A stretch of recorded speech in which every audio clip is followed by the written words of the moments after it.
I get it. No one likes talking about cancer. I completely understand. However, I feel as if it's a topic that needs to be conversed about more with others, whether it be strangers or friends or family.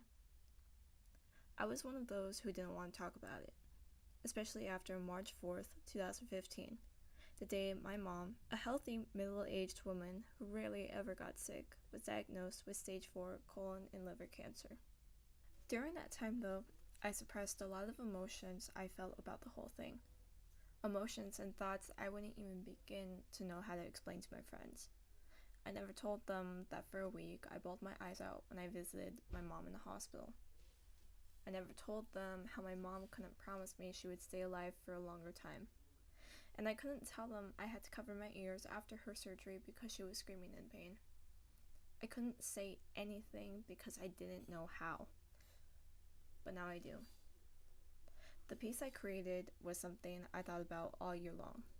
The idea I went with wasn't actually something that came to me until this past week. The thing I'm most excited about was the themes in the picture. My mom actually lived longer than the doctors predicted. They gave her a max out of about 18 months, and she fought cancer for 2.5 years.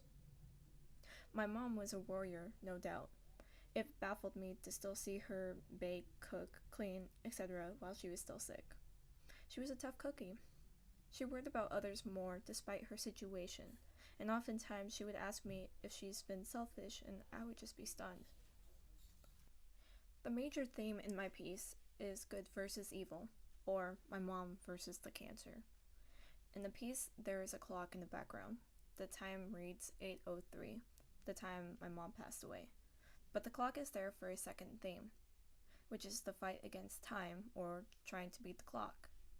I painted the clock to look like it's melting away to really bring out that theme because that's something that is altered with cancer, our perception of time. It's the weirdest feeling to stand in a room full of people who can make plans like it's the easiest thing in the world. Yet here I am thinking to myself, quite frequently, I hope mom is doing okay by that time. Not as a result of poor faith or anything like that, it's just a genuine worry. I had no fear of time until my mom got sick, and suddenly time had me in its keeping. The third theme for this piece is influence. On March 1st, 2017, I tried overdosing on my antidepressants and other things. When I was in the bathroom vomiting up these pills and I heard my mom standing in the doorway, I was about to tell her that I was trying to kill myself again. But before I could get it out, my eyes glanced to her frail body, eyes filled with worry, her chemo bag hanging from her shoulder, and I lied. I said I had no food that day and made the mistake of taking pills on an empty stomach. Because in that moment, I knew that if my mom could fight for her life, which was being taken away by the day, I could keep fighting too. Influence from that day was why I vowed to always fight for my life like my mom did. After a while, I decided that I wanted to talk to people about how cancer affects not only the victims, but the victims' close relatives and friends. I decided that if I kept silent, my fear of time and of cancer would continue to grow, but whenever I mentioned the topic of cancer to anyone, they would change it, while stating, "Oh, I'm sorry, we don't need to talk about this since it hurts you." No, walking on eggshells about this topic hurts me. No one likes to talk about the symptoms and the breakdowns as one goes to find a chunk of their hair coming out. No one likes to talk about how they can't sleep due to pain or the nausea or the weakness. Again, I get it. It's not a fun topic. But the topics that people like to keep hush hush the most are the ones that need to desperately be talked about. Composition wise, I decided to make the opponent of the warrior, aka my mom, the one on top. It is smaller, however, in size, but it does reign at the top of the composition, and that's all for part of the theme. My mom, she did fight her hardest. However, the reason why I put the opponent at the top was because ultimately cancer won in the end. However, my mom takes up most of the space in the piece itself because she did put a lot of strength and effort into making sure that everyone she knew saw that she fought really hard. And in essence, I kind of made her dress flame like, so that it kind of shows the vibe of, she's a flame that will never go out. She'll just keep on burning for the world to see.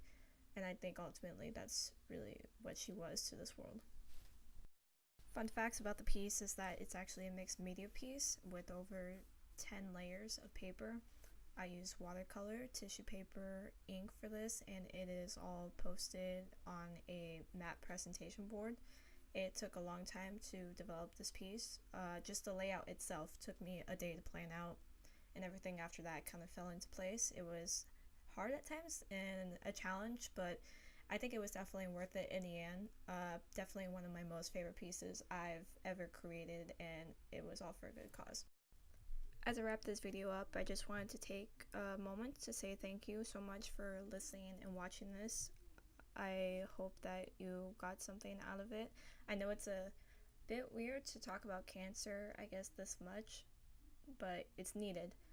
It definitely was therapeutic and healing for me to talk about this openly, because I always talk about facts. I don't like to talk about the emotional aspect of it, but it's something that I really need to start getting out there and kind of, get off my chest, because I know that there's others like me out there that tend to suppress a lot of things regarding cancer and loved ones, and we need to definitely find each other so we don't feel so alone and trapped. My mom was such an amazing lady who inspired me to do a lot of things, one of them being, to fight for my life and just to live life to the fullest.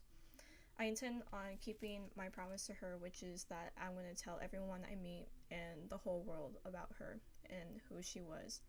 She was incredible, phenomenal, mind-blowing. She was an amazing daughter, sister, mother, aunt, friend, and a whole bunch of other things. I love her and miss her dearly.